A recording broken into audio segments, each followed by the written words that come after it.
Welcome everyone. Thanks for being here. We'll get started in about 2 more minutes. Feel free to grab a snack or a beverage, whatever it is you need right now.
Hey, good evening, everyone. What's going on? Hey, everyone. Hey, Senator Ramos, how you doing? You can call me Jessica. Jessica? Hi, Jessica. That's on my birth certificate. I thought Senator first name. No, Ramos second? Okay. Nah. Share the screen. All righty. Good evening. Hi, everyone. Thank you so much for hanging tight as we just made sure all of our tech side was ready to get started. I'm Felicia Singh. I am an educator and daughter of a taxi driver, as well as a candidate running for City Council in District 32 in South Queens. And I want to thank you all for joining us tonight at our virtual forum on the Medallion crisis. You know, this story of the Medallion crisis is one that has existed way before the pandemic and one that has only been exacerbated because of the pandemic. We're looking at a really difficult time for taxi drivers right now. And what this means is that what the Medallion crisis has caused is also a housing crisis, a health crisis, and really an economical crisis. And we're calling on people like all of you to really uplift taxi drivers and their families. And we're gonna be hearing from so many wonderful advocates, taxi drivers, as well as elected official Senator Ramos, who's going to share more about her debt relief plan for taxi drivers. I want to thank Citizen Action for co-sponsoring this with us. We really appreciate it. And our speaker, Shahana Hanif, City Council candidate from District 39, Jasleen Kaur, City Council candidate from District 23, and Amit Baga, candidate in Council District 26. Thank you so much. And of course, Augustine Tang, who is a owner driver and who's going to be sharing his story today. So thank you so much. We're going to get started. Next slide. So just to show you an agenda of what today is going to look like, we're going to be talking about a short and brief history in the medallion crisis. What is a medallion? The impact the crisis has had on families and taxi drivers. Then we'll hear from Senator Ramos as she shares more about her bill. You'll have a chance to ask her questions during that time as well. We'll move on to talking and hearing from Augustine Tang, who's going to share his story. And then, of course, you'll hear from Shahana, Jasleen, and Amit, as well as asking them any questions. And of course, at the end, we'll be sharing actions that you can take as individuals to help amplify the stories of taxi drivers and their families. So thank you so much for sticking through today's agenda. We are recording, so if you do not want to be seen on the recording, you can feel free to turn off your camera. Be comfortable, grab a beverage or a snack as you listen to our stories. And again, feel free to ask questions in the chat as there'll be ample time to ask them. Thank you. So I just want to go over what a medallion is.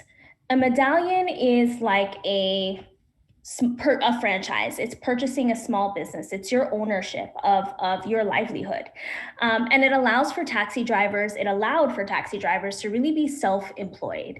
And really what this meant for my father, who is a taxi driver, was his ability to create his own hours and to create his own income. And that was really special for a lot of immigrants across New York City during the time and even now, because it meant that we had an investment in our community, in our city, and one that we owned. And that's really important.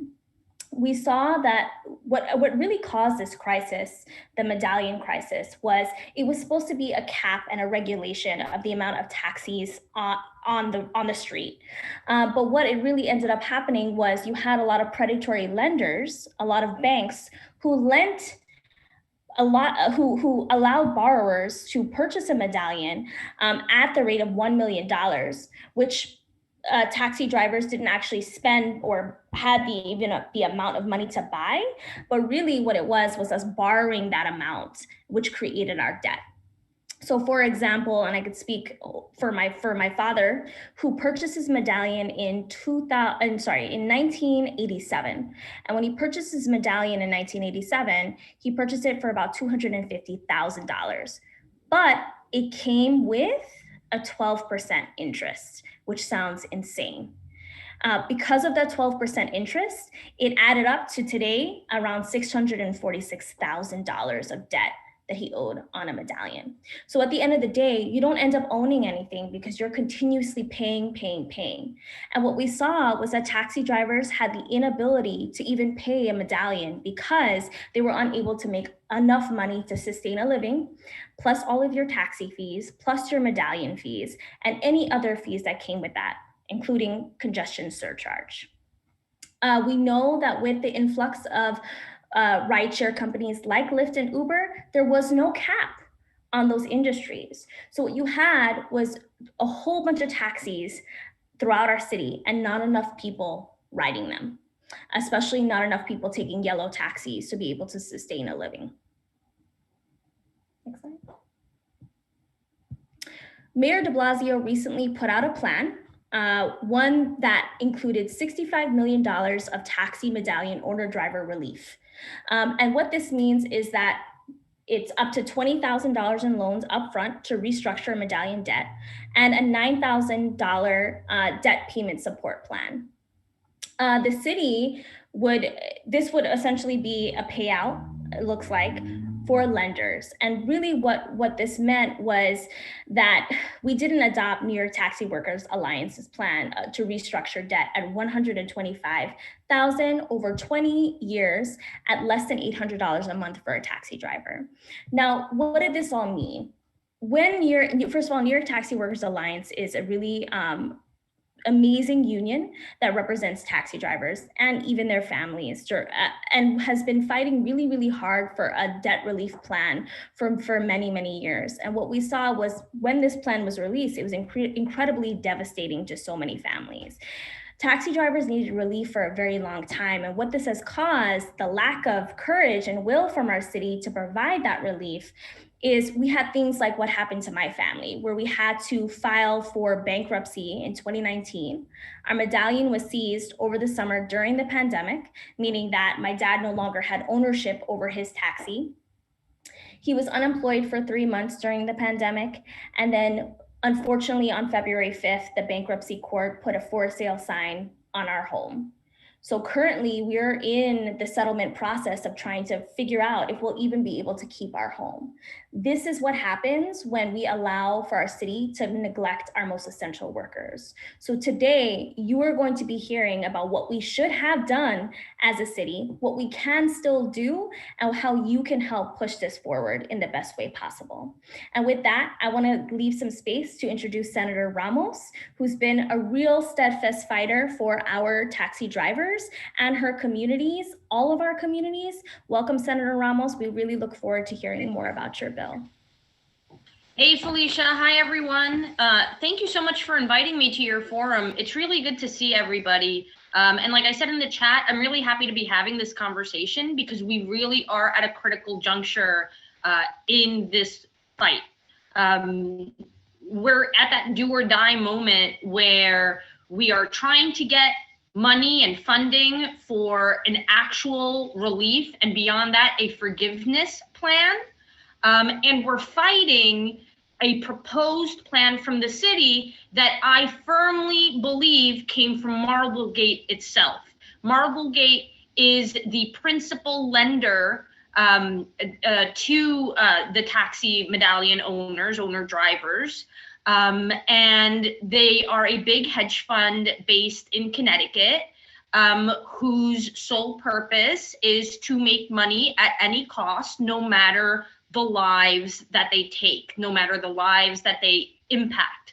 And this is the problem with putting profit over people. And this is why it's so critical that we, whether you're a candidate, whether you're an owner driver yourself, whether you're just a member of our community, you join us to step up and protect our taxi drivers. I represent the largest number of TLC licensees in New York City, with my colleague, Senator Leroy Comrie, coming closely behind in second place. And this is, by and large, a Queens issue, and by and large, a people of color issue. This is about ensuring, like Felicia said, as she relayed her story, this is about guaranteeing a dignified retirement for our parents, and making sure that we're not propagating generational poverty. It's not fair that our parents, mostly immigrant parents, were sold on the idea that they would have the exclusive right to transport people across our city, to the point where the city even did an entire ad campaign arguing that buying a medallion was a better investment than the stock market. And I quote, that's a problem. That's a problem because we were duped. Our folks were duped. Like Felicia said, then the city turned around and allowed Uber and Lyft into our city without any regulations, without any checks on their service. And that didn't allow for fair competition. That didn't allow us to actually have a transportation system that worked. So let me tell you first about the city plan. So the mayor and the TLC commissioner are proposing $65 million straight into the lenders' pockets, not giving any of our neighbors the breathing room that they need. They want to give $20,000 in upfront money to restructure the loan, dropping the loan to $300,000 or $250,000 or so, and guarantee that $9,000 or 6 months in loan payments from drivers. Now, the problem with this plan is that A, it's not on paper. B, there's a ton of information missing. We don't know any information about loan maturity, what their projections are like. We don't know what interest rates they're proposing. or whether it's all going to end up in balloon payments for our drivers, which is our biggest fear. This is the problem that we have right now. It is beyond me how another burden is going to somehow resolve the actual issue. We need to bring down payments for drivers. That is the point. So, what I am proposing, that's on the talking points, great. What I am proposing is that the state act as a backstop on these loans, allowing our folks to restructure their loans and making sure that we are giving them a rightful valuation. Right now we're around 125,000, sorry. And with the idea that in restructuring the loans and providing a backstop, the lender will have a guarantee that their loan will be covered. And not only will the payments of the drivers come down, but if heaven forbid, one of them just doesn't have the means to do it, well, then that's where the state steps in for them and ensures that the lender does not keep harassing the driver. Because let's not forget, right? I mean, especially as progressives, we all believe, that violence is not just physical or emotional, abuse is financial as well. And that's what we're trying to prevent here. I mean, Black and brown communities have had more than enough financial abuse one way or another. And as we keep electing more people of color to office, we're going to have to be the generation in charge of ensuring that we're reversing those mechanisms that propagate inequality. So that's in gist what we're trying to do. My office has been meeting with the TLC, has been meeting with central staff, has been figuring out how we can get some relief into this year's budget, or more so beyond that, hopefully, make the case for utilizing a very small portion of the federal money that we're getting at the state level to be allocated for this cause. We estimate the cost of my bill to be $125 million, which is a lot of money for any one of us, but let me tell you, at the state level, it's not that much.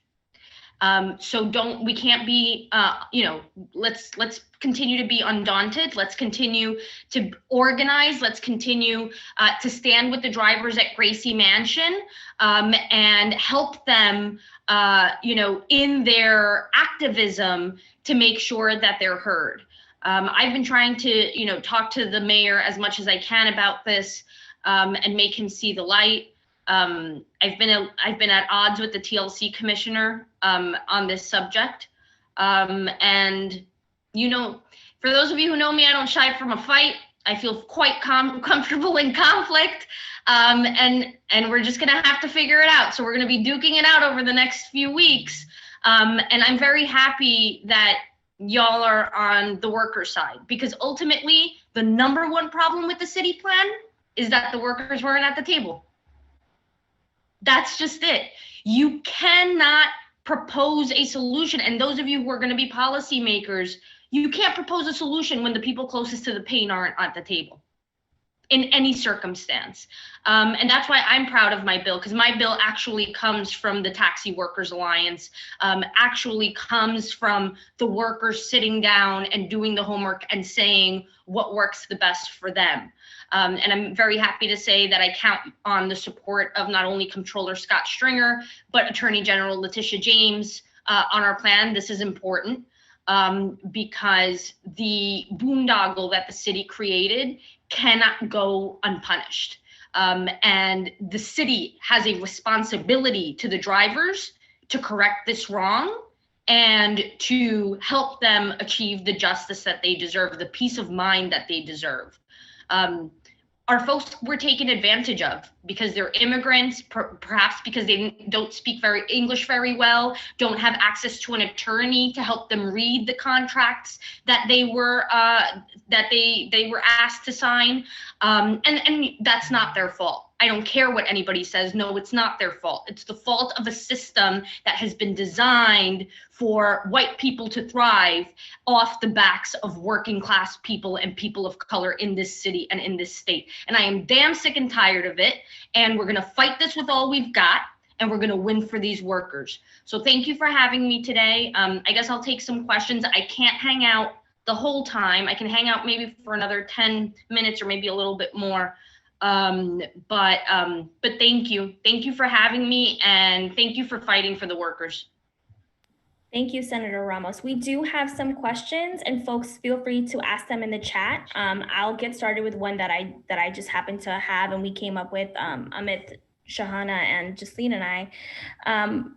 When we think about the lenders and the role that they play, I mean, something on the background that we've been dealing with personally is really lenders are big bullies. They really are. And I think the hardest part about this process in trying to renegotiate with our lender, which is Aspire Bank located in New Jersey, is the idea that they essentially know, like, for example, the renegotiation is at 175 right now. And so my question is when it comes to families or taxi drivers trying to talk to lenders and renegotiate, what is that process going to look like? And is it going to be a bureaucratic one to then ensure that the lenders actually doing, like, being able to follow this bill and follow the law if your bill is enacted? Well, we don't want it to be.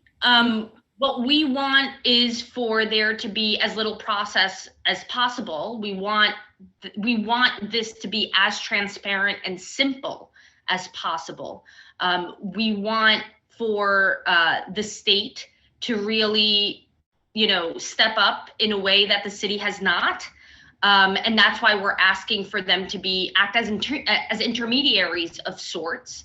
And allow the 7,000 or so Medallion owners who are in trouble to be able to directly receive this aid in a timely way. I'm not looking to bog anybody down in paperwork or, something that we'll have to figure out in implementation of policy, of course, is legal representation for these taxi drivers. Because it's also, I think, there's a public education process, of course, of teaching folks, how it is that you aid low-income folks, or how you counsel low-income folks in making these investments, especially if language is a barrier. So in that way, I think we're actually kind of on the cutting edge, because that's never really been done before, right? I mean, this is the reason why even the foreclosure crisis on homes hit Southeast Queens and East Elmhurst over here the hardest. Same reasons. So I'm not looking to create a very bureaucratic process. What I'm looking to do is get folks peace of mind as soon as possible. Thank you. And it looks like we have a question in the chat on funding outside of federal funds. Is there a strategy to fund this bill through tax the rich revenue? So, I mean, the easy answer, I guess, would be yes. Right now, all of the taxes that have been proposed in our one house budget in the Senate goes into the general fund. And ideally, that's where the funding for this bill comes from. So I guess indirectly, yes. We don't have the bill or any expense bill directly attached to any revenue generating bill. I hope that makes sense. That's just how Albany works, unfortunately. And actually a good example is my mark-to-market tax, my billionaire's tax bill. I had initially coupled that with my fund for excluded workers. And I've actually now decoupled the two ideas because we want to diversify the possibilities of the funding stream for the excluded workers fund, and it worked. In the one house, we got $2.1 billion allocated for excluded workers. Now it's just about making sure that Cuomo keeps every single damn fucking dollar in the budget, or else. I cursed. Yeah. I'm sorry. No, absolutely. No, that's okay. Shahana, why don't you come off mute and feel free to ask your question? Absolutely. Hi, everyone. Hi, Jessica. Could you tell us what the partnership between city council and state partners look like here? I know the conversations I've had with Felicia, we've been like trying to discern like who solves the Medallion crisis and what kind of organizing between legislators are needed. Well, I would say that the city council's primary responsibility here is to provide oversight over the TLC. The agency, as a city agency, it has not historically been designed to service TLC licensees. And that's, I think, at the root of the problem. They don't see the TLC licensees as their patients, as per se. Or clients, like and in that way, I think that they have failed to see the humanity in the issue, because and this is the thing, right? Behind every number, and this is why I hate finance bros, behind every number is a person, and that to me has been greatly lost. Between the city and state, I'll tell you that currently our relationship has been to just figure out where we can provide aid at every level. So for example, right now, the biggest taxi bills are Steve Levin's bill at the city council, mine, and then Greg Meeks has a bill at the federal level, as well as new Congress member Richie Torres. They both have federal bills in order to figure out monetary relief for the drivers. I disagree with the premise of relief, to the extent that I just believe that the city has liability here and that some forgiveness is actually merited, just because these folks were taken advantage of so harshly. But what I'm looking forward to doing is certainly continuing to work with the advocates. I think a legislator's role, whether you're in the city council or in the state senate or in the assembly, our role is to meet with the stakeholders, bring them to the table, and figure out, broker the plan that will hopefully resolve this crisis. So, I'm hoping that this will get resolved soon. But if it does end up carrying over until next year, I expect to see you guys at the table too. Absolutely. I want to throw it over to Amit for maybe one of our last questions. Hi, thank you, Felicia. Hello, Jessica, how are you? Hey, Amit. Hi. I have a quick question for you. Lending, as many people may know or may not know, in general terms, is primarily regulated at the state level. And what happened here in this case is that the city created this secondary market for medallions, failed to regulate it, allowed it to crash. That's why we're in the situation we're in today.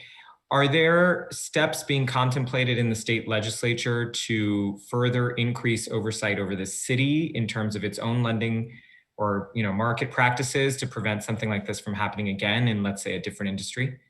I was going to ask, okay, lending in general, I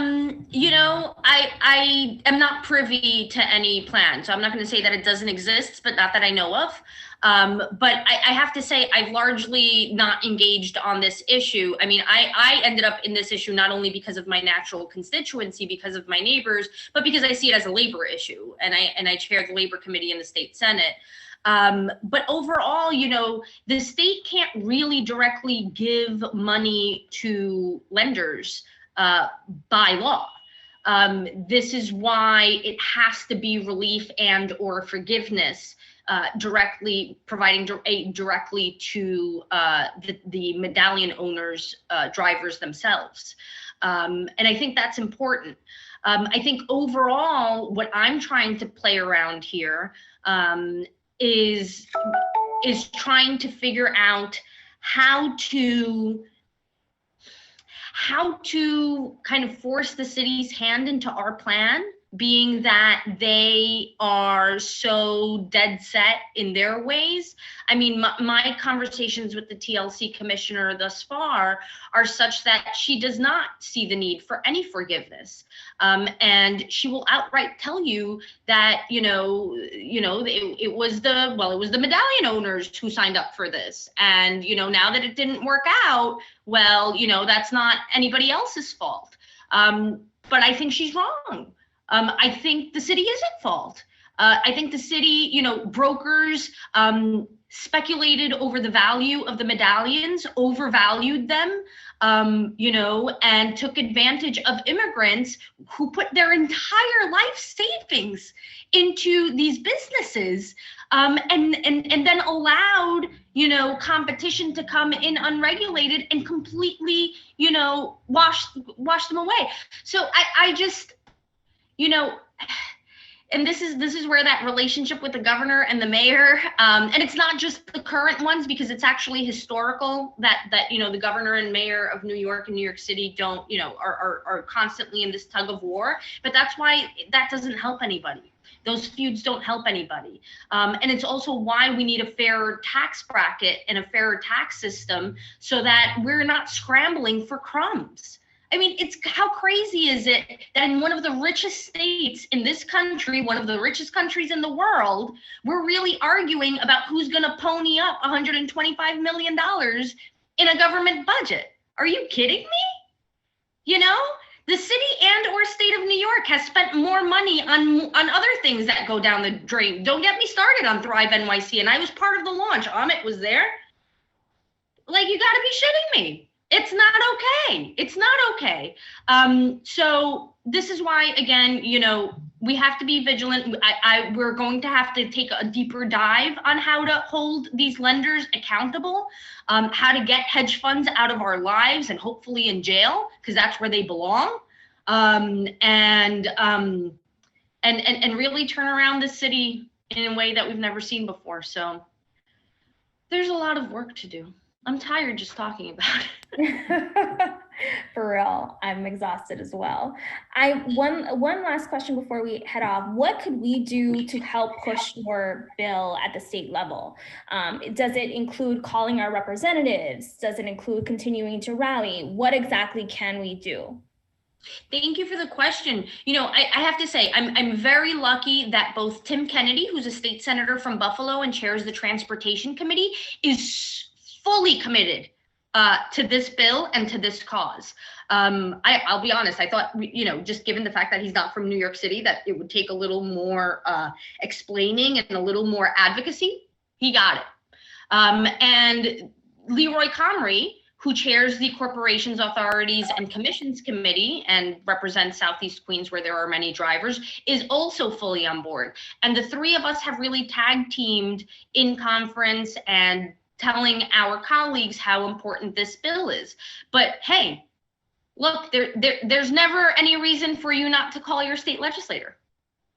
So to the extent that you can call Shahana can call Kevin Parker, sorry, or Amit can call Janaris, for example. Like, these things are important. Making sure that they're not only signed on to the bill, because that's the least they can do, but that they're vocal about it. I'll be honest, I've been a little disappointed that more of my colleagues haven't gone to visit the drivers outside of Gracie. And I know that it can put people in a precarious political position, but you know what? Who's in a precarious position? The drivers, and they're our neighbors. And to me, that should be much more important. That's what we're here for. That's what we got elected to do. So yes, please call our colleagues. And if you can, please go visit and stand with the drivers. And if you have a little money to spare, please send them food. And help keep their spirits up in this fight, because the truth is we're probably going to be at it for the next few weeks. Agreed. And just for clarification, what is the buzz around avoiding a Proposition 22 situation, as Justine asked in the chat? No, I didn't see. So Prop 22 was a winning referendum out in California that did away with AB 5. And AB 5 was a law that was passed by the California state legislature that designed an ABC test, or a 3-question test, in order to determine if a worker is an employee or if a worker is an independent contractor. The misclassification of workers is something that I'm looking into, especially now that the budget season is coming to a close. And to be honest with you, it's very complicated. I don't want our state to be bogged down in litigation. I think that will ultimately hurt workers because it'll just take too much time. And what we really want to avoid is what actually has already started to happen, which is Uber and Lyft, and the Ubers and Lyfts of the world, spending hundreds of millions of dollars in false propaganda to to make sure that the politics of it all moves their way. That's what happened with Prop 22, and I encourage you to read up on it. They spent $200 million across California convincing people that somehow, this was bad for workers. And the truth is, look, with the gig economy, some workers really are employees. And I would argue that Uber and Lyft drivers are very much employees. But then there are others that are independent contractors in earnest as well. And some apps set wages, and other apps act more as a referral system. In my humble opinion,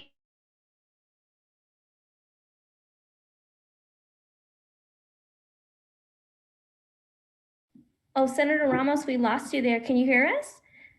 I think you went. Yeah, I think you went on mute or something happened. Second. Did I freeze for a second? You didn't freeze. It just like cut off it kind of like put you on mute, but you weren't on mute. Oh, okay. But what was the last thing you heard? That Uber and some employers are, some workers are employers. Okay. Oh, okay. So what I was saying is that some apps set wages and others act as referral systems. And to me, Uber, the Uber as an app, as well as Handy, for example, for house cleaners, definitely set wages. And if an employer is deciding how much you get paid and you don't have an opportunity to negotiate it, then you're an employee. Because as an independent contractor, you should be able to negotiate your wages. You're the one who determines whether you're willing to work for that price or not, but that's not the case. So stay tuned, because that's going to be boiling up over the next few months. But I'll tell you, I'm in no hurry to get something done if it doesn't work the right way. I'm in no rush. I would rather do it the right way than just get something done for the heck of it. So thank you so much for your advocacy and standing for workers' rights. I appreciate it. Our families appreciate it. Taxi drivers appreciate it. I mean, we really need something to happen now. This is an urgent situation, and I can't explain enough how grateful we are of you really listening to New York Taxi Workers Alliance, who've been amplifying and uplifting this plan for a very, very long time. And it's about time legislators really stand forward and adapt it in some capacity at the state and city level. So thank you. I really appreciate it. Absolutely. Sorry I can't stay, but thanks again for having this conversation. It's really good to see many of you. And look, we're on the brink of something really great in New York this year with the election of a lot of inspiring candidates who are really going to transform this city, probably at the most important period of time in our history. So I'm really excited, and I wish you guys the best of luck. I'll see you in the trenches. Thank you so much, Senator Ramos. We appreciate you. Take care. Thank you. So next we'll have Augustine Tang, who is an owner driver, share his story and really what the Medallion crisis has done for his living. So you will also have a chance to ask him questions during this time. Augie, whenever you're ready, you could feel free and unmute and really share your story. We're so grateful to have you here today. Thank you so much. Thank you for having me, Felicia. I really appreciate it. For me, I want to elaborate on what Jessica Ramos had to say about the New York City bill, and it actually gives $20,000 to the lenders so they could have that money to go after the homes when these guys default later on. So these are cash giveaways strictly to their homes. And for me for one, I am not. I don't feel right about it. I don't feel right about giving them more money, more ammo in order to attack my brothers and sisters. And I just wanted to say that there is a better plan on the table. Whether the banks don't want it or not, I want them to say it to me, at least to the workers. And I guess I'll just start telling who I am. Well, my name is Augustine Tang. I'm an owner driver of Medallion and a proud member of New York Taxi Workers Alliance. In 2015, I inherited the Medallion after my father suddenly passed away. I was left with some of his personal responsibilities that I had to take care of. And one of them was my father's Medallion loan of $530,000. At the time, I didn't really know anything about the industry because my father really never told me. But what he did tell me was that he was proud of owning a piece of New York, in New York City. And not everyone, not everyone could get their hands on it. And he just looks so proud telling me that. And it's just, ever since I was a child, it really just stuck with me. The reason I became so involved in the Medallion crisis wasn't only because of my father's Medallion loan, but one of the 9 drivers that committed suicide was a mentor and a friend of mine who was bearing a heavy loan. I can't say that this itself didn't shake me and made me think about my own future. After that, I immediately threw my free time to be as active as I can and to understand why and what is happening. I discovered that the industry lenders were trapping these drivers with heavy interest balloon loans. And knowing that these drivers have a high possibility of defaulting, and then those lenders would have every right to these medallions as well as their homes that they attach those loans to. And making them sign things like confession of judgment. Same lenders that were outlawed in lending in the housing crisis in 2008 were basically doing the same thing in New York City on the medallions. New York City profited $850 million through these sales and fees.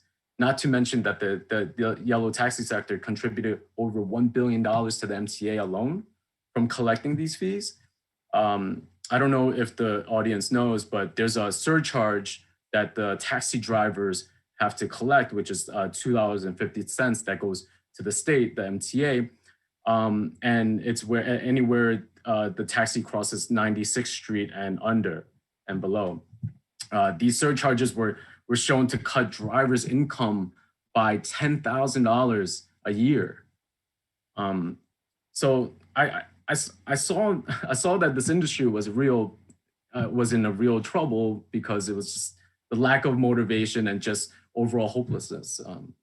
A lot of people have made money. A lot of people that has made money at the industry ultimately just never reinvested that money and their money and time back into it. The city that sold them the dream, the city that sold the medallions a dream, just basically wiped their hands and moved on, allowing these unregulated venture capitalist companies ravage the city. They just really created a cloud of despair around everyone. I started seeing these older medallion owner drivers that were drowning in debt and basically breaking their backs, trying to make ends meet, working these long, grueling hours of 12, 14 hours, 6-7 days a week. It was just an incredibly sad image. What are these men and women going to do? It's crazy. They're like 50 to 70 years old. Some came back to drive because of the lack of income from the bubble that burst. at like 75 years old. So, you know, during my time driving, I really did meet great people, great family people. And I was fortunate enough to be part of a union, New York Taxi Workers Alliance, and who have not only kept fighting for us, but helped keep us afloat during the height of the pandemic through the helps of filling out unemployment and other federal outlets. We really we have started to organize and really speak to one another about like the hardships as medallion owners were going through, getting real answers to questions that we didn't really even know we had to ask. It's just been like the feeling of being part of a family that I personally didn't know I had. It's been really great with sharing my stories with them as well too, and in hearing these stories, and you know, we felt a real connection to one another, and I guess this is why I do these things, you know, be on forums and, you know, speak and get involved, because there's so many brothers and sisters that just need help, real help. We have shut down the bridges, protested in front of lenders' lobbies, Gracie's mansion, and City Hall.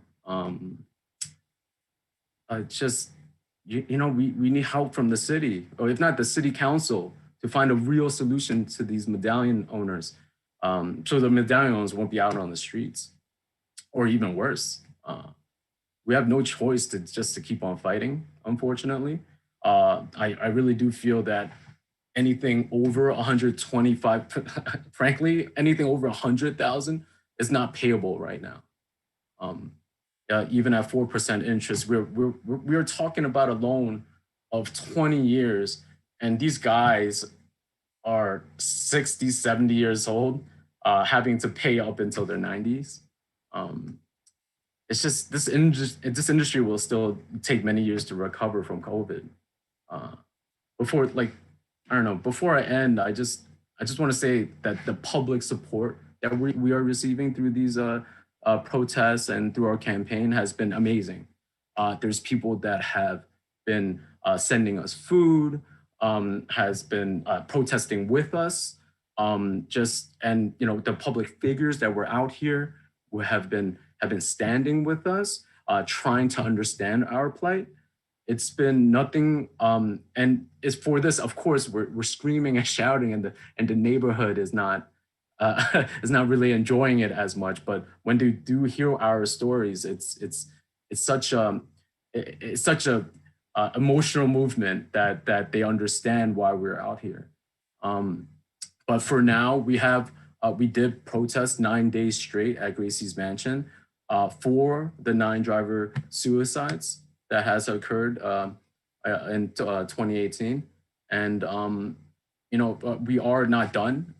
We are going to continue on Sunday, 11 a.m. in City Hall. And so I hope you guys can come and show your support. And I for one, I thank everyone that come in here and really try to understand this issue. And I think that this issue can be solved. Is whether or not the city really wants to help or the lender wants to help. And thank you, guys. Thank you so much, Agi, for sharing your story and sharing what taxi drivers really need right now. We appreciate it so much. We have someone's hand who's up, Mohammed Tipu Sultan, who we know well. If you'd like to share, you can unmute and go ahead and ask a question or comment. Yeah, this is a Mohammed Tipu Sultan. Is organizing since 2005 with New York Taxi Worker Alliance. So, and since 2005, I've been seeing as the number 4 TLC chairman. So the current TLC chairman, the way she was promised, she's totally give it back to the driver actually. So that is totally understandable. She planned this everything.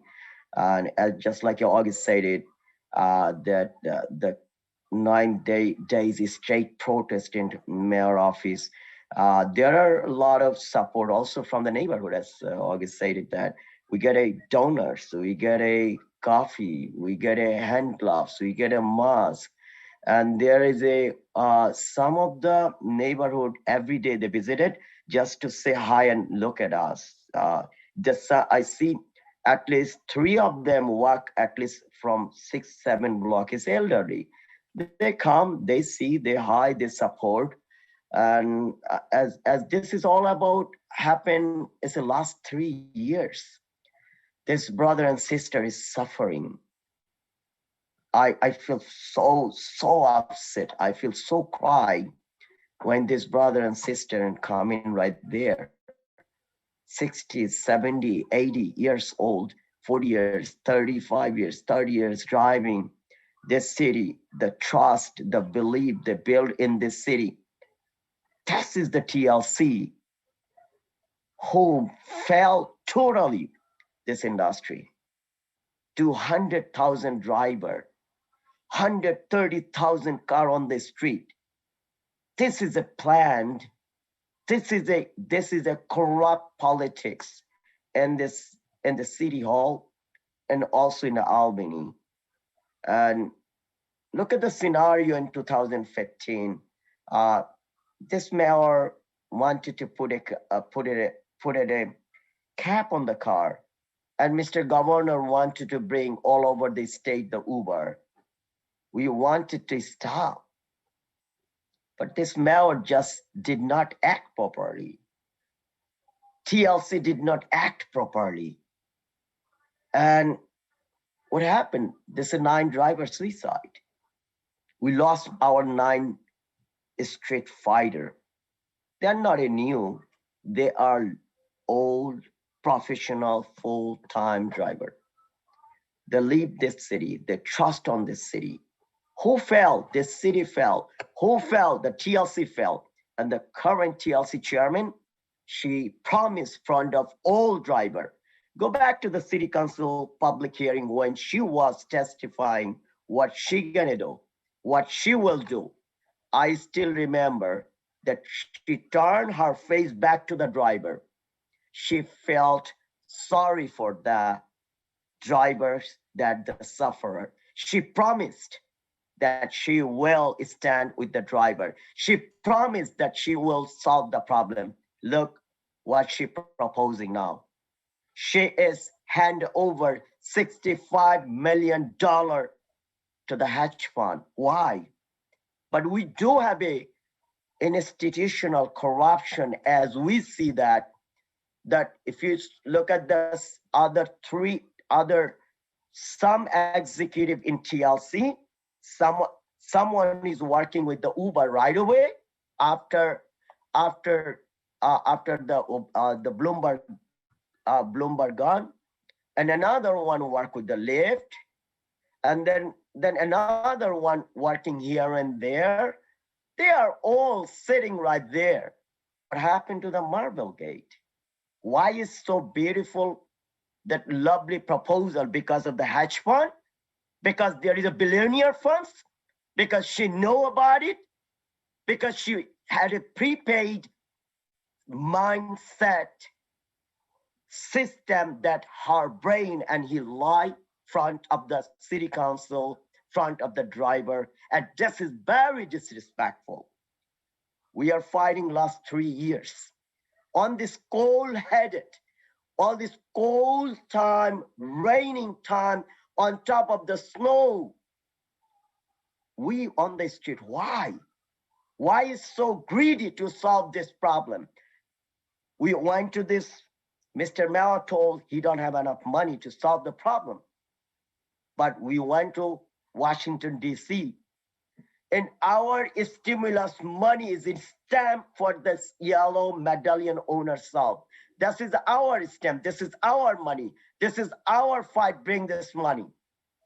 This mayor did not bring money.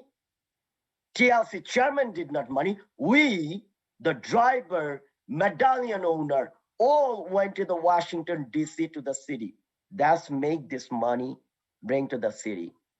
And this is totally should be for the Medallion owner, not for the hedge fund. and we are against on it. And as a New York Taxi Worker Alliance as an organizer, and also as a yellow cab driver. Before I been an organizer, I'm a yellow cab driver. I know my brother and sister is suffering. I know they don't have a food. I know them, they call me for food. This Uzun Park, I just using another ex name. He called me, 4-member family, cannot survive. Can you imagine? And during the pandemic, New York Taxi Worker Alliance served 15,000 drivers with unemployment, with the EIDL loan, with this food, with this counseling, with the guideline. Where is was that taxi and limousine commission? What she did? Now she coming, sitting on $65 million fund to be funded with the hedge fund. That proposal already was exist before the pandemic. It was right there. We knew about it. Every single driver knew about it. Bring chunk of $25,000, and we're gonna restructure $300,000 loan. We knew about it. That's nothing new.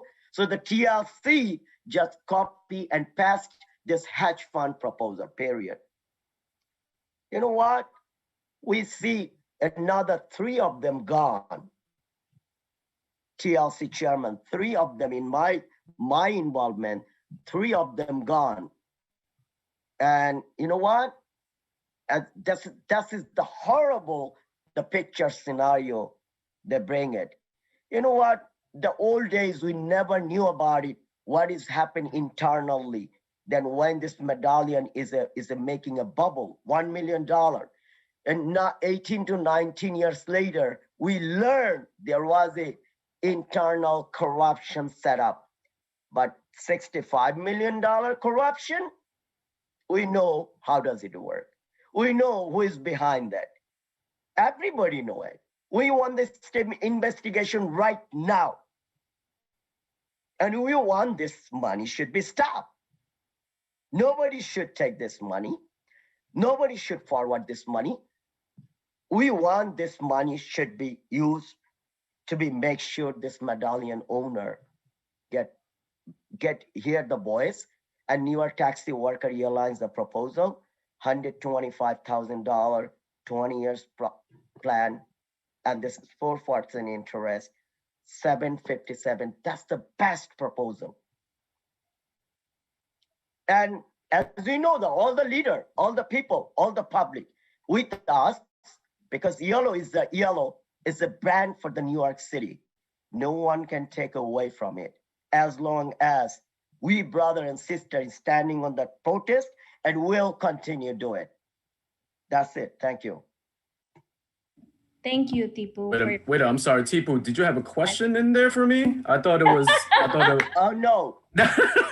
No. As you saying that. No question at all for me. I did not make a question. I made a statement. I state. I love you, man. I just say that I was stating that as a neighborhood, you saying that little upset, but I bring this. Oh, I got you, man. No worries. All pleasure for us. Yeah, to see that all over the city, just like the day before yesterday, that we was in 112th Street, all the way to the Washington Park. We've been in a caravan with the people that excluded workers fund. They're in the hunger strike. Who was leading the caravan? This is the yellow cab leading the caravan, right? Yo, Tipu, I love you, but this is a public forum. I don't want this to go. You know what's going on right now. Everyone's like waiting on things to progress. So no, all good. Tipu, no problem. We'll talk together soon, Tipu. Sorry about that, guys. Yeah. And there'll be more space to chat too at the end when and continue to ask questions, because I did see some folks who had hands up, and I'm sorry we haven't had a chance to, but there will be a chance to ask questions throughout.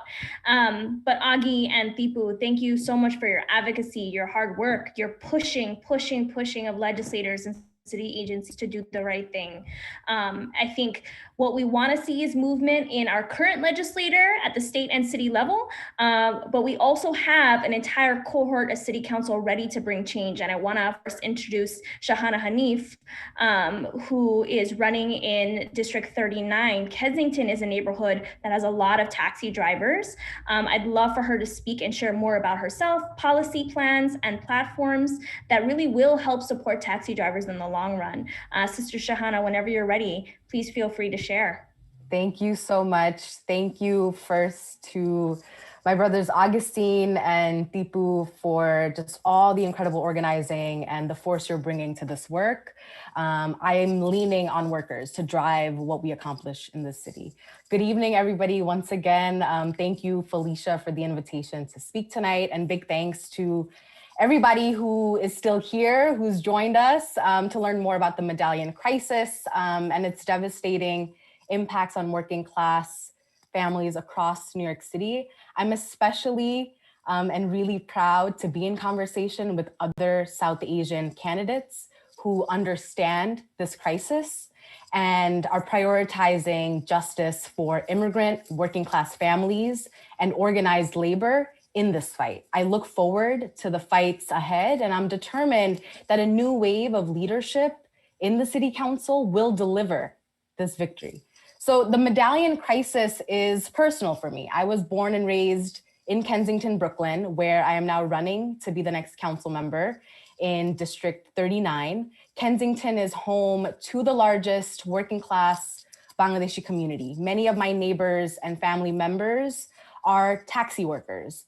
While I'm not the daughter of one, I know the precariousness of labor that is unregulated, denies workers health care and a livable wage, and exploits immigrant workers. In his early years as a construction worker, my father collapsed from a scaffold, and while he survived, the fall left him with a permanent disability in his legs. Many immigrant and working class Bangladeshis in my district are employed in the building and construction trades. I've worked closely with workers to receive language accessible worker safety training, and I'm a strong proponent and advocate of the New York State scaffold law. In 2017, I helped organize and stood with Desi's Rising Up and Moving, otherwise known as DRUM, after my undocumented neighbor Shirajul Haq fell to his death from a scaffold. And I'm committed to protecting and expanding the scaffold law. Kensington continues to be home to precarious labor from taxi, construction, and food delivery workers fighting for the expanded and guaranteed protections and unionization for all sectors. As we know, the Medallion crisis is not a new fight, but it is an urgent one, and we must stand with families like Felicia's, like Augustine's, and organize with driver organizers at the New York Taxi Workers Alliance. Over the last few years, we have lost drivers who arrived to the city for hopes for economic justice and democracy to suicide. Countless others are suffering from the vitriolic impacts of an industry that promised dignity and opportunity. Our city failed and deceived these workers. And there is blood on the hands of government officials who did nothing to prevent this crime. Immigrant families have been destabilized and continue to dig into debt and a deeper and irreversible hole as a result of the Medallion crisis.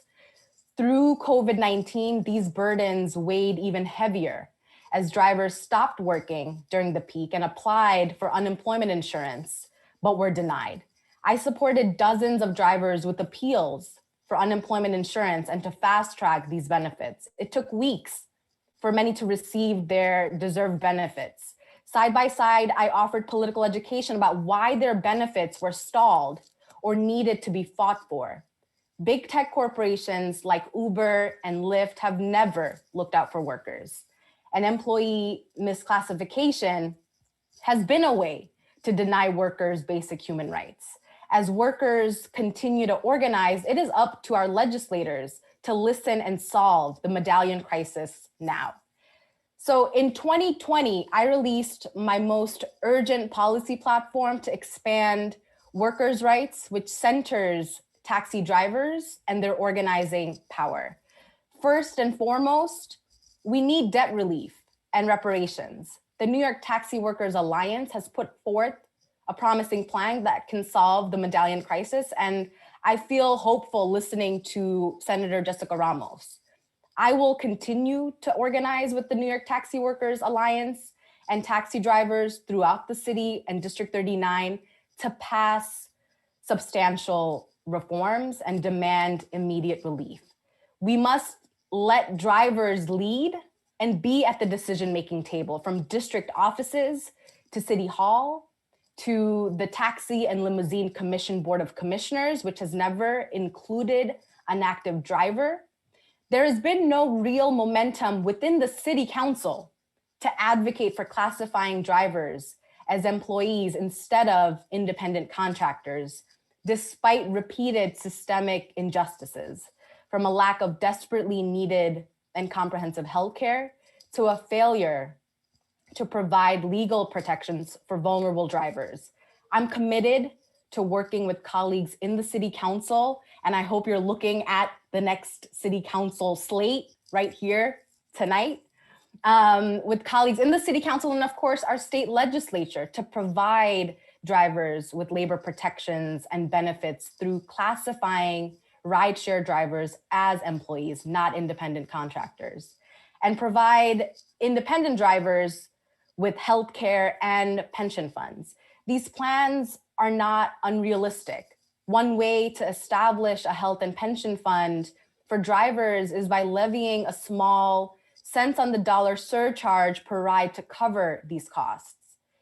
There are so many long-term ways to help drivers, like funding and installing public toilets and allowing drivers to use bathrooms in municipal buildings and restaurants. And most importantly, we must continue organizing to pass the New York Health Act and expand access to mental health care for drivers. And if you've been following, just yesterday, Uber in the UK is now reclassifying all 70,000 workers. These workers are now guaranteed minimum wage, vacation pay, and other benefits, which means Uber lost this fight. This historic win is because of workers' organizing power. And this is possible in New York and in the United States too. Thank you so much. Thank you so much, Shahana, for your advocacy and your constant, unrelenting fight towards justice. We're gonna pass the torch on to Jasleen, another fighter running in City Council District 23, who is also going to share her story. She's a fellow daughter of a taxi driver, as well as talking about labor rights, a continuation and a continuous conversation always. Yeah, thank you so much for being here. And I want to thank everyone for sharing so many deeply personal stories and putting that into the universe. This is a very vulnerable space, but I think in the times that I've shared with the Taxi Workers Alliance on the street, the stories I'm hearing from folks, even just in our district, we have a fellow daughter of a taxi driver on the Zoom right now, Onima Ahmed. I remember the first time she reached out to us on the campaign, she told me, Jasleen, I'm so glad to see that people are uplifting the plight of our taxi drivers because her father is also a taxi driver. So this is about an intergenerational fight that we're charting forward because we are the ones who will inherit these struggles. And so, I just want to note that, a significant portion of our driver workforce is immigrant, South Asian, is aging.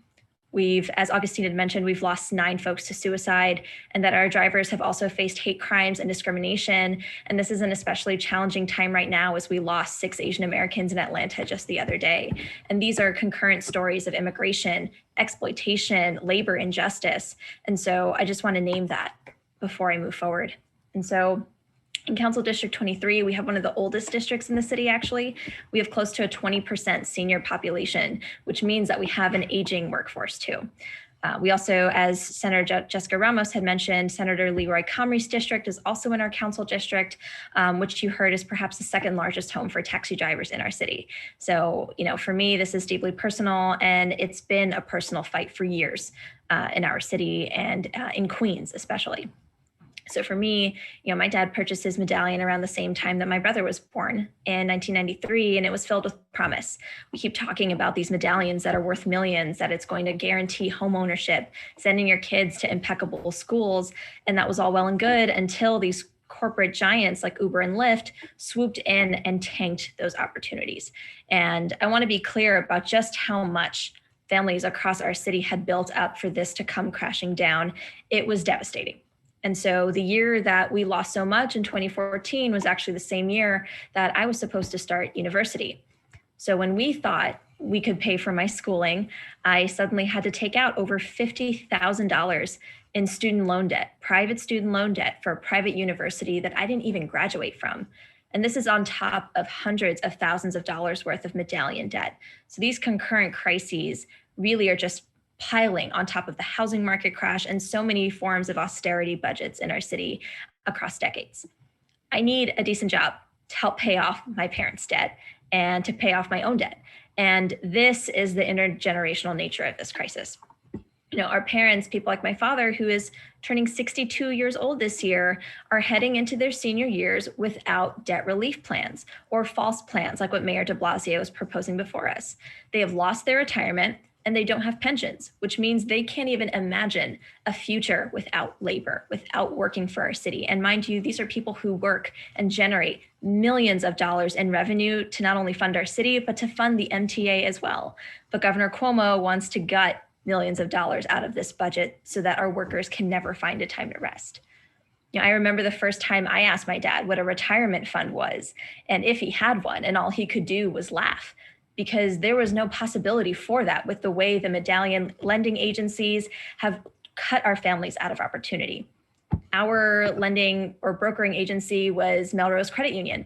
I remember seeing their tags, their refrigerator magnets on our refrigerator here. They were liquidated in 2017. They were an LLC, and so many of these organizations and brokers don't even exist anymore. We can't put out FOIA requests to find out how much debt is out there anymore, and that is the depth of this crisis. And so as children of immigrants like myself, we become our parents' retirement funds. We are their future because there is no other opportunity, and our city and our state categorically refuse to bail us out. So when Felicia and I were testifying at the city council hearing just about a month ago, there were people as old as 72 years old who shared the most heartbreaking stories about cancer, breathing problems, back pain, and being diagnosed with COVID-19. Almost 20 to 25% of the taxi driver workforce in this city was diagnosed with COVID-19, but people like my father never stopped working during the pandemic and has not to this day, because that is the only kind of income that he can generate. And it was young folks like us who were translating for their parents who can't tell their own stories in English before the elected officials who have their fate in their hands. And it's people like my dad who had to have eye surgery because his vision was damaged from 14-hour work days and working the overnight shift. So there are these health consequences, mental health consequences, and physical tolls that our workforce cannot recover from in their elder years unless they get the healthcare, the pensions that Shahana was talking about. And so now I'm tasked with taking care of him and making sure that he can rest for the first time in his life. And that's the experience that so many young people know, to care for the generations that raised us. But, our parents don't want this life for us either. My brother and I used to ask my dad if we could drive the taxi to take the weight off his shoulders because we saw how hard he was working. But he didn't want us to endure that because he knew how grueling the job was, how many hours you had to spend hoping that a passenger would pick you up, and how much harder it was once Uber and Lyft entered this market. A family down the block had to forfeit their medallion, and now it's a yellow car in front of the house. The family across the street had to sell their home and move to Hicksville, and that was another medallion family. I see taxis sitting in driveways across my district because people don't have any other opportunity but hope that they can get an unemployment payment. But it doesn't really have to be that way anymore. And that's why it's leaders like those of y'all in the New York Taxi Workers Alliance, folks like Felicia, Shahana, Amit, Jessica Ramos, Leroy Comrie, who we need to push so that our government uses our budgets for prosperity and labor justice instead of austerity. That's why our excluded workers are going on hunger strike right now. You heard Thipu talking about workers who don't even know where their next meal is going to come from, yet they're still going on hunger strike because that is the only way our legislators will listen to us and the kind of plight that we're facing. And that's why, you know, how come our drivers are filing for bankruptcy? 950 families like Felicia's could be on the path to bankruptcy, and that's fundamentally a broken system. We have an aging immigrant working class workforce that has been categorically disenfranchised. And I've said it once and I'll say it again for the millionth time. This was manufactured negligence. The city knew exactly what it was doing when they were doctoring up these plans to disenfranchise thousands of workers across our city. We know yellow taxis, these are the landmarks of our city, but anytime you talk to a taxi driver, an Uber driver, a Lyft driver, they will tell you all about how the city has disenfranchised us. So we need to work at the city level, at the state level, which is why all of us need to get into that system and make sure that we're legislating in a way that protects the rights to labor, that protects our workforce, so that all of us can finally rest for the first time. And I'm getting riled up because I've been angry about this for 7 years now. And we need to channel that anger into passion, into legislative change.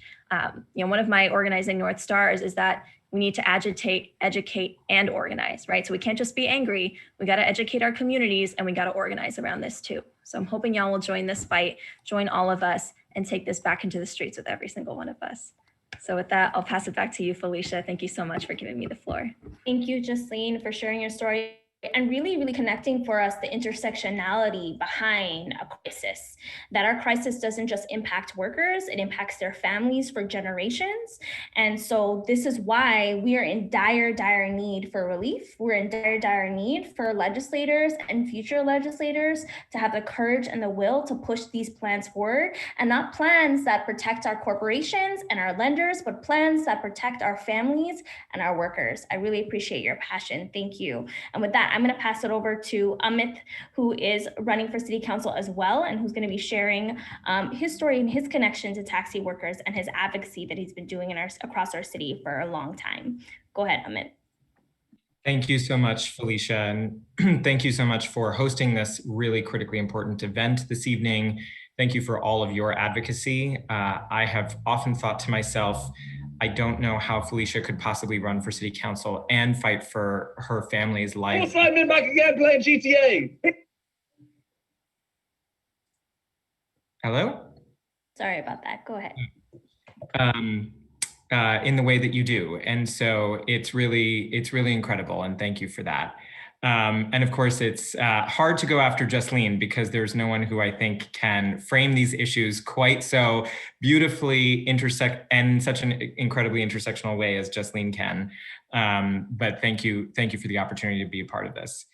As you've heard tonight from Felicia, you've heard from Jasleen, you've heard from Shahana, Senator Ramos, obviously Augie, there is $75 million in debt that still hangs like a noose around the necks of thousands of immigrant taxi drivers in our city. And as Jasleen was talking about, and as others have talked about, this really is a result of the city's own wanton negligence in creating, then failing to regulate, and then allowing to collapse a medallion market that peddled prosperity, but instead resulted in ruin for so many immigrant taxi drivers. And if we believe ourselves truly to be a city of immigrants, we must value immigrant labor. And that starts obviously with immediately wiping clean every cent of the debt that taxi drivers and their families are still carrying today. We've heard about why the current city's plan is woefully inadequate. We've heard a little bit about what it is that incredible leaders at the state level, like Senator Ramos, are trying to accomplish to make sure that drivers and their families can be made whole. And I just want to put this in a little bit of context for a second. Senator Ramos talked about a $125 million plan to really bring relief to taxi drivers here in New York City. That is just 0.65% of the state's $193 billion budget. So I want to say that one more time. 125 million that would provide, in theory, full relief to taxi drivers and their families is just 0.65% of the state's budget. And that just puts into perspective what the possibilities are in terms of the city and the state doing the right thing and demonstrating the leadership they need to in order to actually ensure that the people who are making the city run in fact, are made whole, and that we are delivering on immigrant justice and economic justice and racial justice for every single New Yorker. It is doable, it is possible, and we need to constantly be organizing and pushing all of our legislators and our communities to make sure that we are achieving that result. One other thing to just mention is that we have to remember that because this is the result of the city's own negligence and the city's own malfeasance, the city council actually has an enormously important role to play in terms of making sure that something like this never happens again. The city council has oversight authority over all city agencies, including the Taxi and Limousine Commission. And the city council must play a leadership role in passing legislation to ensure that no city agency creates a scenario like this again that endangers the lives and livelihoods of low-wage and immigrant workers in our city. I also think it's really important to remember that in 2014 and 2015, when there was a push to in fact regulate and cap Uber and Lyft, it was in fact the city council that chose not to do that. And I talk about this because it underscores and underlines just how powerful the city council can be in terms of not only protecting New Yorkers, but also sometimes in terms of making bad decisions that have resulted in New Yorkers becoming impoverished, and even in the case of our 9 taxi drivers, dying. And so that's why it is important that the city council have members that are primarily focused on making sure that the way in which we make policy truly centers those who have been failed by policy making in the past. And I know for a fact that in Shahana and in Felicia and in Justine, we have city council candidates that are going to be centering the people who have been most failed by policy at the heart of everything they do. And it is the way in which that all of you who are on this call need to ensure that you are also holding us accountable if we are elected, because that is in fact the power of the council. And it is the power of the council to hold an administration accountable and to make sure that we are doing all we can to uplift and fight for our immigrant workforce and for people of color here in New York City. And that is just a little bit of a vision for what we can accomplish together. We can, in fact, even also with just something like 0.1% of the city's budget, establish a publicly funded worker organizing program, something I like to call the Fair Economy Fund, that would allow for linguistically and culturally competent organizing in every single corner of this city, so as to ensure that folks such as taxi drivers, folks such as every single excluded worker that I was proud to join 2 Thursdays ago in shutting down the Brooklyn and Manhattan bridges, is fully aware of their rights in the workplace, has access to all the free legal services and resources they need to be able to protect themselves and also be able to fight for themselves when they are experiencing exploitation, and that every employer in this city is fully aware of all of their obligations under the law, whether that is to provide paid sick leave, whether that is to pay a minimum wage, whether that is protections from discrimination and harassment. It is the city's job to make sure that we are educating, as Jasleen was saying, and organizing to ensure that our city's workforce is fully equipped with all the protections and benefits that they deserve. So thank you again, Felicia, for hosting this tonight. Thank you for giving me a few minutes to be a part of this really important discussion. And I'm really, really honored and grateful to be in the fight with you, Jasleen, Shahana, and so many others, and the incredible organizers and advocates who are with us tonight for justice for all New Yorkers. Thank you. Thank you so much, Amit. I appreciate you. We do, and I want to just kick it over to questions so folks can have that time to share and ask us questions or just share how they're feeling. We have a couple hands raised. I want to uplift James. Feel free to unmute and ask any question that you might have at this time. If James, you're still on. Hi, good evening. Good evening. My name is MD Jahidul Islam James. I'm a member of Taxi Workers Alliance. I'm a Medallion owner. And I have 2 kids. One is 12, another one is 9. I came here in this country in 2008. I bought the Medallion in 2010, and still I have 800,000 loan. I am stuck in loan.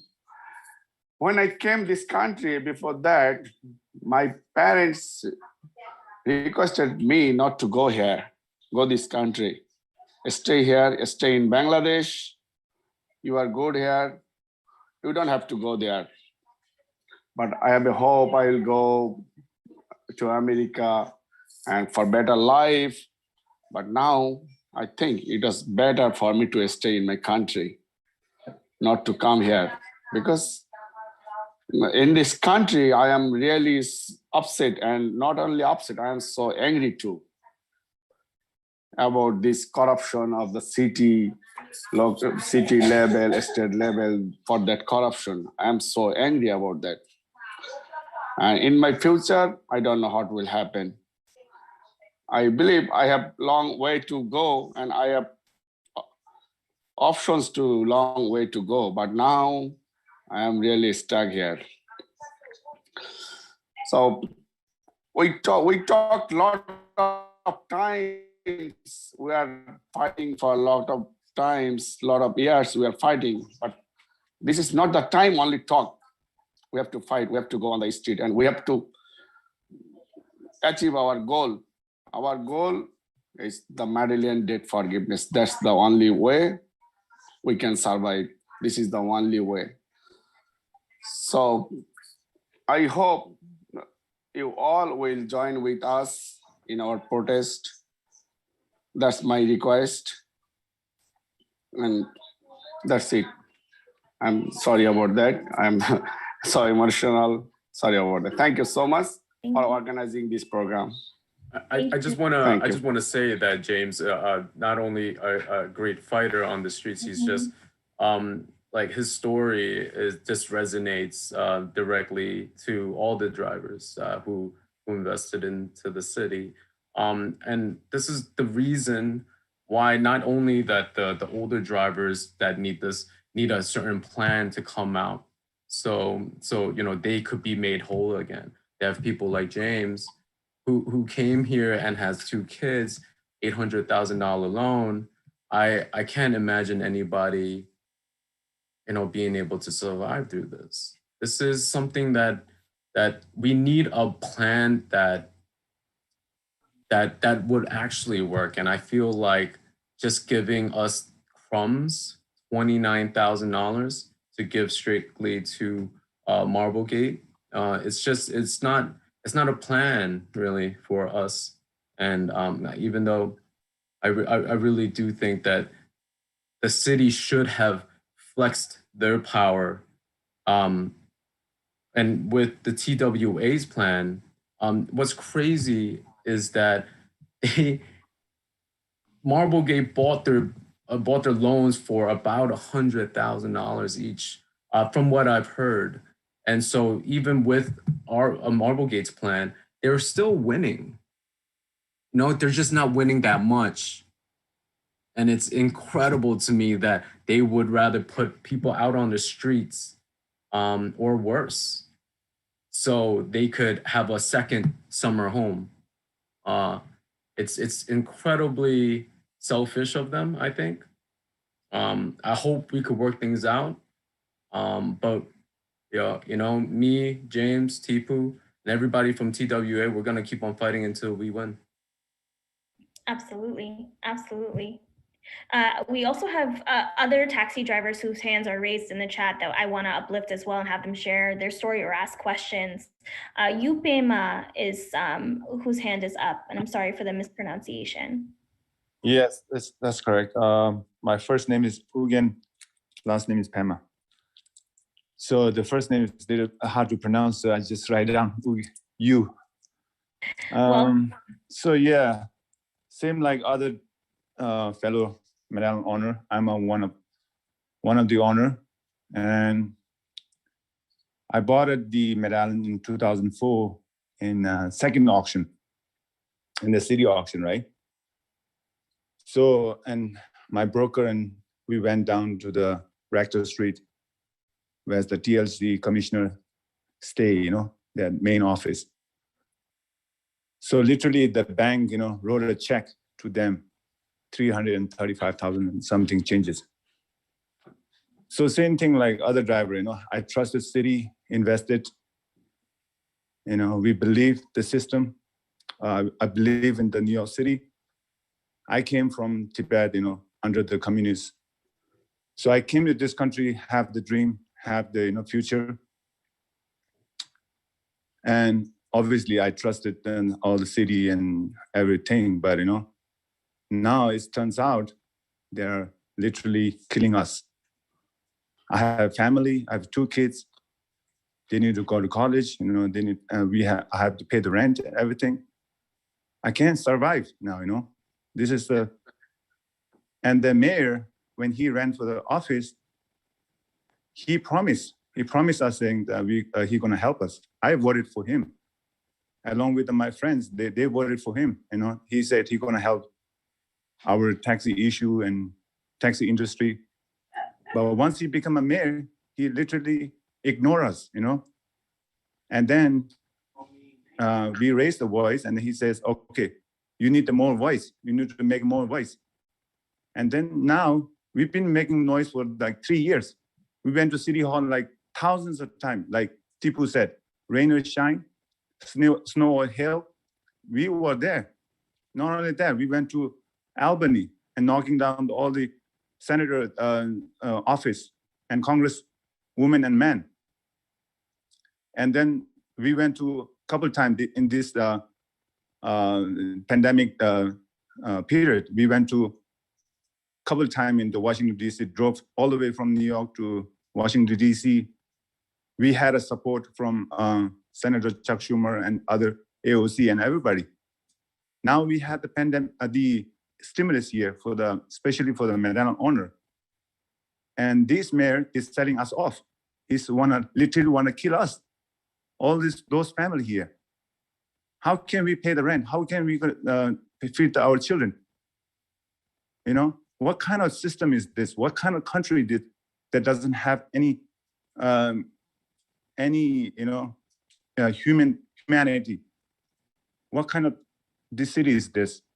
Everybody watching this issue is not only not now. It was in the news, CNN, New York Times, all over local news. Everybody knows that New Yorker knows, whole world knows that we are suffering.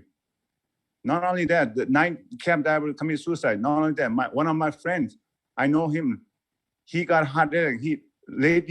He passed away because of this stress, because he owned the Medallion, and he has so much loan, So still continue. There are so many Medallion owners are suffering. I don't need to keep on saying that, but this is actually really tragedy, Really shame on the city. Literally is shame on the city, shame on the TLC commissioner. If she's listening, I don't know, she's Muslim, her parents also came here. Maybe she born here, she must be immigrant. She doesn't have any heart. Mayor doesn't have any heart. So everybody's, and you guys also helping us. Please keep on supporting us. And then our fellow Medallion owner, we have to continue fighting until we get this debt forgiveness. Thank you very much. Thank you. Thank you so much. Your pain is our pain. We feel it together, and we're going to use it to keep fighting. I recognize that it is 8:34, and we really appreciate such a strong solidarity here. I want to be able to share actions before folks go, but I also want to leave more space for taxi drivers to share. So if you'd like, please stay on. There are a few more hands up. I'm going to pass it on to Tipu again, just to share some actions that are happening that you can support starting today, starting tomorrow, to uplift taxi drivers and their families. Tipu, whenever you're ready to just share some actions, please let me know. Yes, I'm ready to be the announced action. I wanted to say that also 1 minute. As Shana said, the unemployment, London get it. Taxi Worker Alliance sued the Uber 2016, and we make the process. We win the case 2018. And then during the pandemic, the New York Taxi Worker Alliance sued to the Albany, Governor Cuomo. We sued twice Governor Cuomo. So, and then also we sued the Department of Labor on unemployment issue. That's why app-based driver from Buffalo to Coney Island, all over New York State, they're getting maximum 504 and they get a status as an employee. My question, what is TLC did it for that? Did the TLC send to all this member? I believe no. Did they forward to the TWA? No, they did nothing and they never informed. Probably if they are, we would know from the driver they forward to us or they help to us. But they are calling and asking the Marblegate hedge fund issue. They're calling, they're asking, go take this money. And Marblegate following to the TLC. So it's like a Medallion owner are like a ping pong ball. TLC sent to the Marblegate, Marblegate sent to the TLC. So this is totally miserable situation for this Medallion owner. So another one, as Jocelyn said it since 1993, this is the corrupt system, TLC's institutional corruption. Keep this. 95% immigrant industry is like in the lowest level in the human dignity. You know what I mean? We don't have any human dignity. This is TLC make it. And look, they hire one law firm. This law firm should be shield and protect this Medallion owner. Instead of doing them, protect them, this organization asks this TLC driver, Medallion owner, why not you bankruptcy? Why not you agree with this? And they should be protect them. Instead of protecting, it looks like that they're lobbying for this Medallion owner to be end this fight. Hey, New York Taxi Worker Alliance is fighting on the street. They start 3 years. And since, anyway, New York Taxi Worker Alliance born for fight, period. You know what? Nobody can touch as long as New York Taxi Worker Alliance live and will be live. And each of the driver, each of the Medallion owner, they are New York Taxi Worker Alliance. So TLC have to be the thing. So this Sunday, come everybody, bring your friends and family. This Sunday, come front of the City Hall. 11 o'clock will be Murray and Broadway. We will be there in Sunday. And this is the first day we're going to be action start front of the City Hall. As we did in front of the Mayor House, well, this is our new place, Broadway and Murray Street. Bring your old friends and family. Let's fight. Let's fight. And we'll see the fight. Thank you. Thank you so much, Tipu, for your passion. And again, if you can show up City Hall at 11 o'clock on Sunday, please bring yourselves, your voices. There's going to be a lot of chanting here. I definitely want to also ask for clarification, Tipu. Every day outside of Sunday, you will also still be at Gracie Mansion from 11 to 3 o'clock, correct? I'm sorry, say it again. No. Actually, no. Gracie mentioned, well, we have not, we're starting a new action on Sunday. For now, Gracie's Mansion, it's just on the shelf. We're gonna, we might do other things that we're not sure. When it's not, we're not sure, we don't, maybe we shouldn't be letting people know. Yeah. Okay. I want to make sure second time's clear. From now on, it starts from Sunday. Our protest camp will be front of the City Hall, Broadway and the Murray. This is our new camp, protest camp. Debt forgiveness, all the Medallion owner, all the driver, all the families should be together. It's 11 every day start from Sunday. Every day we'll be there. Then if we have another action in the same day that we did in last time, right? We've been behind Mayor and we've been in the other action too. So we'll decide it from that location, from the camp. Thank you. Thank you. That's your call to action, y'all. Show up, support taxi drivers. support their families. We can't let this happen again. I'm going to pass it over to Shahana, who wants to share one more thing. James ভাই আপনি কি আছেন আমাদের সাথে এখনো? আপনি একটু unmute করেন। হ্যাঁ জি জি আমি আছি জি। সো আমি জাস্ট আপনাকে বলতে চাই যে আমি এবং আমরা সবাই আপনার কষ্টটা বুঝি, আর আপনি কখনো কথা বলা বন্ধ করবেন না। আর আপনার বাচ্চাদের সাথে অনেস্টলি শেয়ার করবেন যে আপনার কি হচ্ছে এখন, এবং এই সিটিটা কিভাবে আমাদের ওয়ার্কিং ক্লাস কমিউনিটিকে কিভাবে ট্রিট করতেছে। সো আপনার বাচ্চাদের সাথে অনেস্টলি শেয়ার করবেন যে যাতে তারা জাসলিন এবং ফেলিশার মতো বড় হয়ে কর্মীদের জন্য কাজ করে, কর্মীদের জন্য প্রোটেকশনের কাজ করে। জি আমি সেভাবেই চেষ্টা করতেছি ইনশাআল্লাহ। আর আমরা আছি আপনার সাথে, আমরা যারা ক্যান্ডিডেটরা আছি। আর আমার অ্যাকশন হচ্ছে যে আমাদের লড়াই চালিয়ে যেতে হবে, এবং আপনাদের সিদ্ধান্ত নিতে হবে যে আমরা কাকে ভোট দিব, কারণ আমাদের ইলেকশন আসতেছে জুন 2021 সালে। 3 মাস বাকি আছে। এখন মেয়র কে হবে এবং মেয়র কোন টিএলসি কমিশনারকে অ্যাপয়েন্ট করবে এটা আমাদের দায়িত্ব, আমাদের ভোটারদের দায়িত্ব। So I'll just say in English, and I didn't know I was going to get emotional, but I was telling my brother, you know, that the workforce has so many Bangladeshi workers, and it is so critical to uplift this work in the languages that we speak, that we understand the pain that James articulated.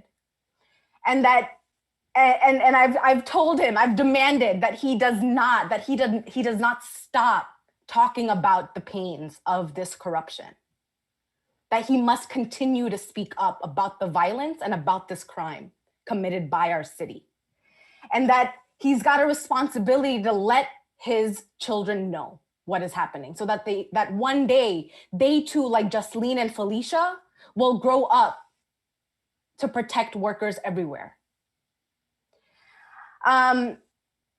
We're with all workers, all candidates, and now the action that I've shared with him is that the election, the primary, the June primary, where we will have a new administration, a new mayor, a new comptroller, it is up to us to decide who we vote, who we elect into this next administration.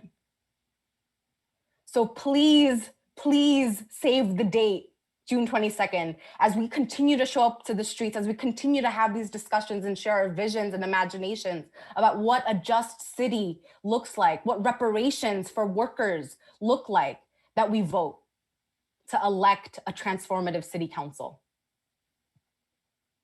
Thank you, Shahana, and thank you for sharing that message in Bangla. Language justice is so incredibly important to where we are right now. And just to wrap up, one, I just want to thank every single person who showed up today to hear, uplift, tweet, write about, talk about the Medallion crisis. This is an intergenerational crisis. This is a crisis that impacts every single person in a family of taxi drivers. Every single person. And it is a shame that our city refuses to listen to our workers, refuses to listen to the people who've been the labor of this city, and instead decide to make money off of our backs. It is disrespectful and it is shameful, and we will not stop fighting. You all have fighters in this space. We will show up. We will demand action. We will demand a plan that works for everybody and doesn't work for our corporations, doesn't work for our hedge funds, because you know what happens when we do that?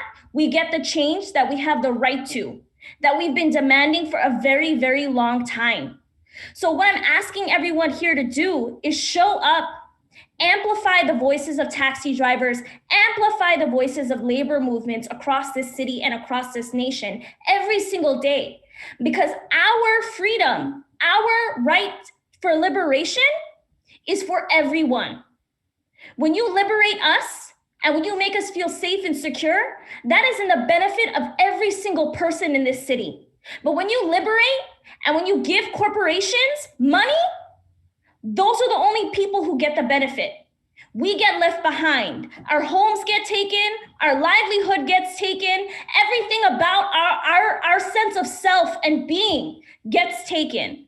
Today and every single day, we will all remind you and remind this city that we are not going to be sold over profits, that we are going to be the people who are in charge and at the legislative table every single day. And I'm so, so glad and grateful to do it with people who are going to demand justice with me at every corner throughout this city. So I want to thank Shahana. I want to thank Amit, I want to thank Jasleen, I want to thank Augie and Thipu, New York Taxi Workers Alliance, Senator Ramos, and all our legislators who've always been a part of the fight. If you are not saying anything to uplift taxi drivers, you do not want our city to move forward and center our most essential workers. So please make sure you are fighting every single day for justice. You all play a role in this. Now you know the information. The question is, what are you going to do about it? The power is in your hands, it is in your hearts, and it is in this movement. So we want to thank you so much for showing up today and learning about something you might not have known before and doing something about it. We appreciate all of you for organizing with us. Have a great night, and we will continue to stay in touch, and we'll all see you on Sunday. Thank you, and be well. Thank you, everyone. Thank you. We'll see you on Sunday. Thank you.